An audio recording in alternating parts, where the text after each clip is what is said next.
Alright guys, so we're going to be installing this Empi 12-inch long shifter into my 68 Baja project. So it's really easy to do. You can see there's two notches here. Basically you got to remove the two bolts that are in the pan holding the other stock shifter in, and drop this guy right in place. It also comes with this reverse lockout plate. I believe that's a reverse lockout plate, or maybe it's just a spacer. We'll see when we get into it. So this Empi shifter has a slightly shorter throw than stock, but not by much. It's not like your scat shifters or quick throw shifters out there. So all you're going to need for this job is a ratchet wrench and a 12 millimeter socket. So let's go ahead and get this thing removed. Alright, so there's a stock shifter. What we're going to be removing is this bolt, and those are the 12 millimeter socket that you need. Save those two. What I recommend doing, putting it into first gear, so then when you put your new one in, or you can leave it in neutral, either way, just know what gear you're in, or if you're in neutral. Okay, so we're going to go ahead and take those nuts out, or bolts, and then install this guy. So as you can see here, it's sometimes nice to inspect your shifter. You can see that reverse lockout is actually starting to come apart, which could cause you issues later on when you're driving down the freeway, shifting from first to second. You could actually hit reverse.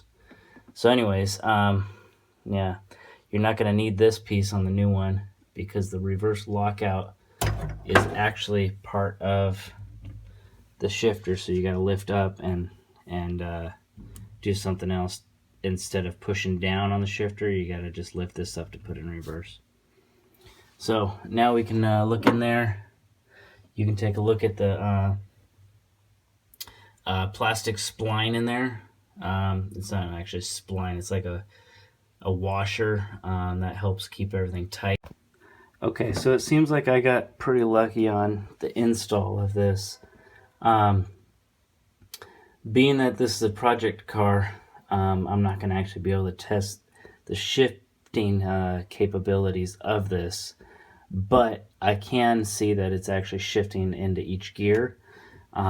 What you won't notice is if it's going to be popping out of gear, and you'll notice that when you drive. So basically, once you have it installed, there's a slot on this side and a slot on this side, okay, that allows this unit to slide forward and back to center on your shifter.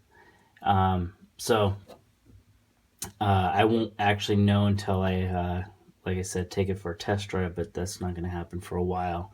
So for now, I'm just going to test to make sure it goes into each gear.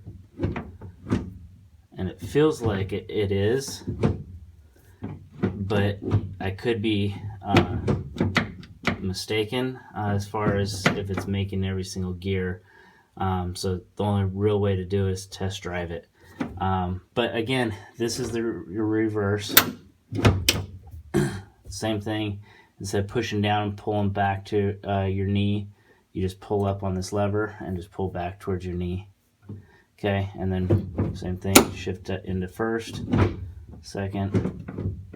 See, it almost feels like it's missing third. So I'm going to leave it for now, and we'll go from there.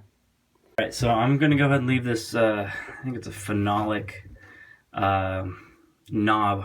It's similar to plastic, but slightly harder. Leave it on for now during the modifications of the whole vehicle. Eventually I'll be putting this custom-made knob on. Okay, I had my machinist at work make that for me. It spins right on, so it'll change the whole look of the shifter. But for now I'm going to leave this guy on.